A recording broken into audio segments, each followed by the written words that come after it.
Online থেকে আয় রোজগার করার জন্য ই-কমার্স বিজনেস, এই সেশনটার আজকে হচ্ছে দ্বিতীয় পার্ট। প্রথম পার্টে আমরা আলোচনা করেছিলাম একটা ই-কমার্স বিজনেস করতে গেলে কিভাবে মার্কেট রিসার্চ করতে হয়।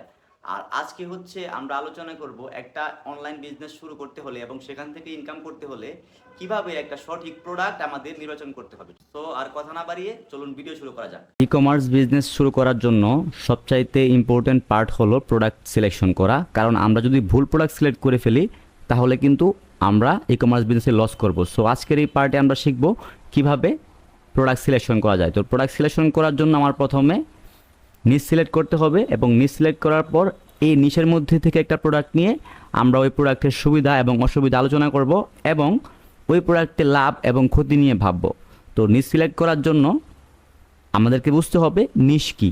নিশ হলো এক একটা ক্যাটাগরি। ক্যাটাগরি বলতে মানুষের মধ্যে যেরকম হিন্দু, মুসলিম, বৌদ্ধ, খ্রিস্টান অনেক ভাগে বিভক্ত আছে, প্রত্যেকটা প্রোডাক্টের মধ্যেও এরকম ভাগে ভাগে বিভক্ত আছে। যেরকম ছেলেদের পোশাক, মেয়েদের পোশাক, গ্যাজেট, খেলাধুলার আইটেম, ইলেকট্রনিক্স ইত্যাদি ইত্যাদি, প্রত্যেকটাই হচ্ছে এক একটা নিশ। যেমন আমরা যদি দারাজে যাই, যাওয়ার পর এখানে অনেক অনেক ক্যাটাগরি দেখতে পাওয়া যায়, রাউটার, গিটার, বাস, অ্যাক্সেসরিজ, এরকম প্রত্যেকটা ক্যাটাগরি হচ্ছে এক একটা নিশ। এখন আমরা যদি গ্যাজেট নিয়ে কাজ করি তাহলে আমরা এখানে যে সার্চ করব গ্যাজেট, গ্যাজেট সার্চ করার পর আমরা এইখান থেকে দেখব যে টপ সেলিং গ্যাজেট কোনটা, এখন পর্যন্ত কোনটা অনেক বেশি সেল হয়েছে, তাহলে আমাদের একটা আইডিয়া হয়ে যাবে। এখানে দেখা যাচ্ছে এই যে প্রোডাক্টটা, এই প্রোডাক্টটা হচ্ছে 4000-এর মতো সেল হয়েছে, cute cat Bluetooth x earphones. তার মানে আমরা বুঝতে পারি যে বাংলাদেশ মার্কেটে এই যে প্রোডাক্টটা, এই প্রোডাক্টটা যদি নিয়ে আমি কাজ করি সেই ক্ষেত্রে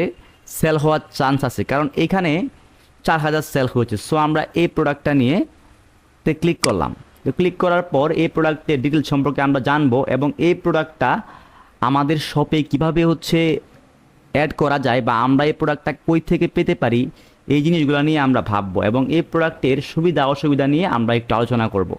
এই প্রোডাক্টের রিভিউ আলহামদুলিল্লাহ অনেক ভালো, প্রোডাক্টগুলোর রিভিউ দেখলেই বুঝতে পারবেন। সো তার মানে কি, এখানে গ্রাহকের চাহিদা আছে, আপনি চাইলে এই প্রোডাক্টটা নিয়ে কাজ করতে পারবেন। এখন আমরা ফলো করব সেকেন্ড স্টেপ, এই প্রোডাক্টের সুবিধা এবং অসুবিধা নিয়ে আলোচনা করব। সো আমরা এই প্রোডাক্টের কিছু সুবিধা নিয়ে আলোচনা করি। এই প্রোডাক্টের সুবিধা হলো এটা একটা গ্যাজেট আইটেম এবং এটাতে কোনো রেশিও নাই, জামার, শার্ট বা প্যান্টের মতো সাইজের কোনো রেশিও নাই। আপনি যে কয় পিস স্টক করবেন সেই কয় পিসই সেল করতে পারবেন, এখানে আপনার প্রোডাক্ট থাকবে না। সো এই যে প্রোডাক্টটা, এই প্রোডাক্টে আমরা একটা সুবিধা পেলাম যে প্রোডাক্টের কোনো রেশিও নাই, যার কারণে আমাদের সাইজ ওয়াইজ স্টক করতে হবে না। আমরা যতগুলো প্রোডাক্ট স্টক করবো প্রত্যেকটা প্রোডাক্টই শেষ করে ফেলতে পারবো। আর আরেকটা অসুবিধা হলো গ্যাজেট প্রোডাক্ট সবাই কিনে না এবং এই প্রোডাক্টটা ইউনিসেক্স না, মানে ছেলে মেয়েদের দুজনের জন্য, শুধুমাত্র মেয়েদের কাছে বিক্রি করতে হবে, এটা হচ্ছে একটা অসুবিধা।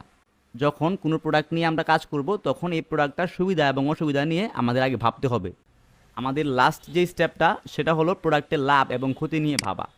এমন প্রোডাক্ট আমরা সিলেক্ট করব যে প্রোডাক্টে অন্তত পক্ষে 300 টাকার মতো প্রফিট থাকে। যদি 300 টাকা প্রফিট না থাকে তাহলে আমরা অ্যাড চালিয়ে সেই প্রোডাক্ট নিয়ে কাজ করে তেমন বেশি সুবিধা করতে পারবো না।